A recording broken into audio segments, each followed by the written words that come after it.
নমস্কার। জন্মছকে একটি যোগ পাওয়া যায় যেটি নাকি গজকেশরী যোগ বলে।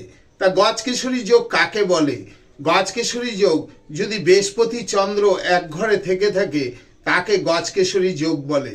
তা সেই গজকেশরী যোগ আপনার যদি নাও থেকে থাকে আপনি তার ফল পেতে পারেন। এই উপায়টি বলি। গজকেশরী যোগ জারি থাকে সে খুব দুর্দান্ত হয় এবং সে খুব ভালো দিন কাটায়। তাই বলবো আপনি এই উপায়টি করবেন। বৃহস্পতিবার একটি রূপোর ছোট্ট বাটি নেবেন, সেই বাটিতে কিছুটা গোবিন্দভোগ চাল দেবেন, কিছুটা আপনি গিট আলা শুকনো হলুদ দেবেন, আপনি একটু কেশর দিন, দিয়ে আপনি আপনার ঠাকুর ঘরের উত্তর পূর্ব কোণে রেখে দিন। এমনি রেখে দিন।